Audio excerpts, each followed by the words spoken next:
Hey, welcome to 100 Mile Drive, and today I want to record a real-world miles per gallon for this 2024 Mercedes GLE 53 AMG. And I'm heading out for this 30 miles round trip, literally just if you would go to work and come back, right? So I did my basic cold start.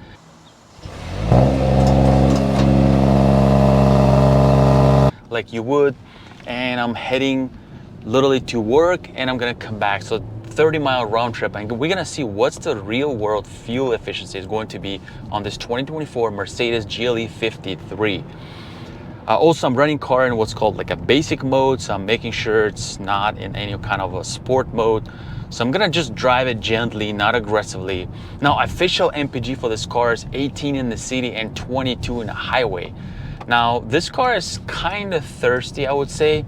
Now, this is an AMG variant, right? This is not your typical GLE 450, like a boxy version, which would have standard 375 inline six engine, 375 horsepower. This is a more beefed up version by AMG, which is a 429 horsepower and 413 pound-feet of torque, which is upped from the previous year.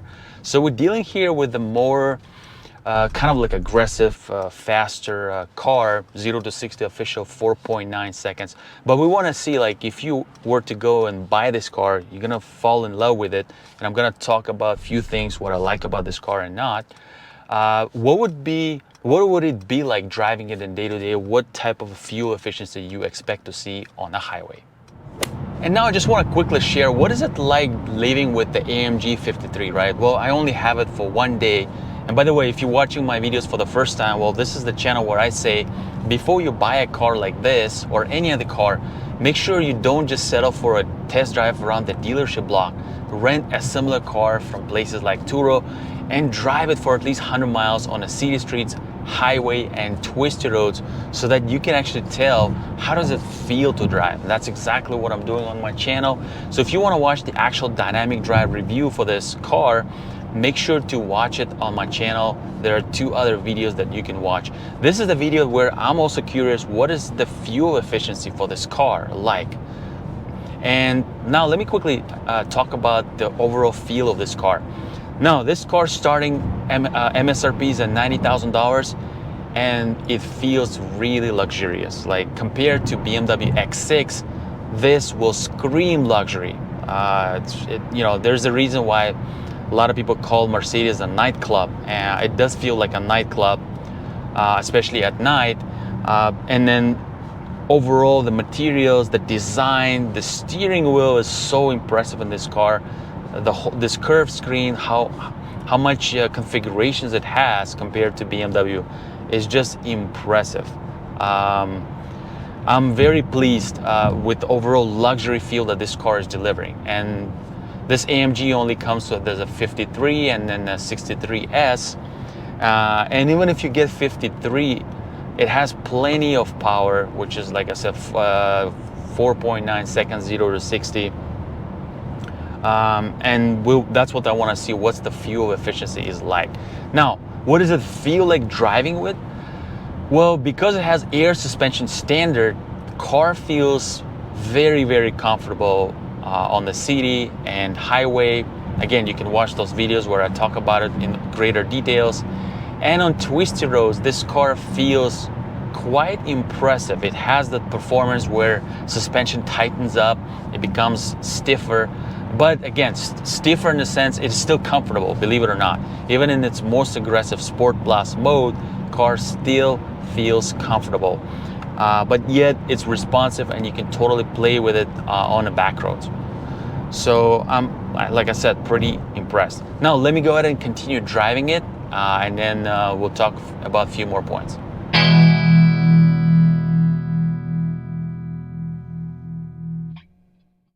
And I'm already driving back. I'm not pushing this car. I'm driving in this basic mode, literally just like I'm, commuting from home to work and from work back home. So the other thing I want to quickly talk about is infotainment system. The audio system. And first thing is basically buttons compared to BMW. Thank you, Mercedes, for putting buttons here. That's the coolest thing that I talked about in my videos, that I like that there are combinations of buttons and things on the touchscreen.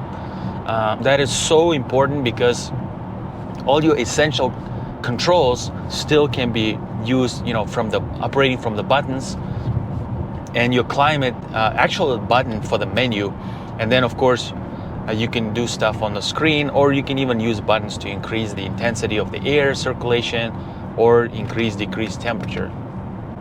I criticize BMW so much for moving everything into the screen, and even your heated and cooled seats is a button on your door, actual physical button you can press and activate it. So again, kudos to Mercedes for doing that. The other part that I really like is how configurable the middle screen is, your instrument cluster. You can have your classic screens with the round dials, which is I really love, compare again to BMW, where they put something really funky, weird, stupid, I would even say, and then they just stick to it. You can't change it to the red round dials. Even Audi has a really good configurable screen, but BMW doesn't really let you do much except the middle portion. Well, here you can change so many things, and your steering has so many different options you can change. You can even operate from steering your center screen. I didn't have much time to play around with this, but it definitely has a lot more configurable options than the BMW. So pretty pleased with that. Now, as far as the audio system, the Burmester that comes standard with this car, it is not as okay, let's put it this way. The bass is good. The bass in this sounds pretty deep. You even feel it with your, you know, in your feet kind of. But it's not as clear, I would say. Or in other words, the surround system in this is not as good as, let's say, even in a BMW. Now, this has a 13 speakers Burmester. It's supposed to be like even more upscale audio system. I get it. But the Harman Kardon in my X3 M40i sounds like it has, you feel more frequencies in that. You hear more frequencies.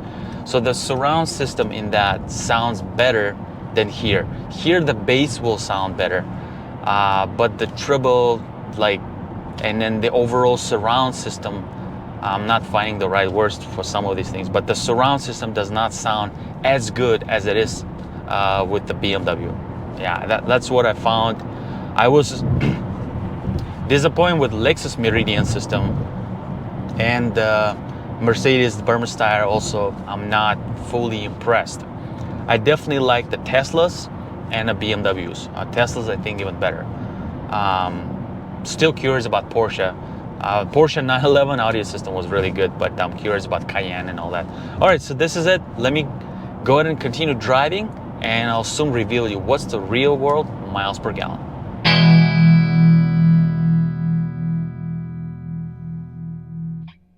Alright guys, and I just completed driving this Mercedes GLE 53 AMG for a total of 30 miles. Let me quickly show you. I found it on this screen.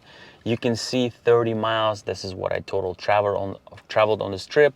26.1 miles to the gallon, or you can see it here, 26.1 miles to the gallon. Before that, I reset the whole trip data, so this is the only data that's available now.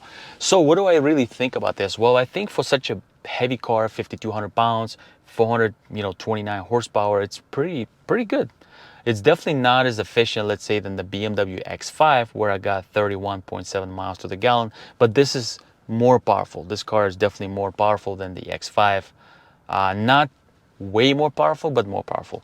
So let me know what you think. This is the real world MPG, and if I were to just commute from work to home, basically back, I would totally be able to repeat these numbers. So I hope you like this video. Let me know what you think in the comments, and if you want to watch my other video where I talk about the fuel efficiency for BMW X5, go ahead and watch that, how legendary B58 engine does in the real world scenario.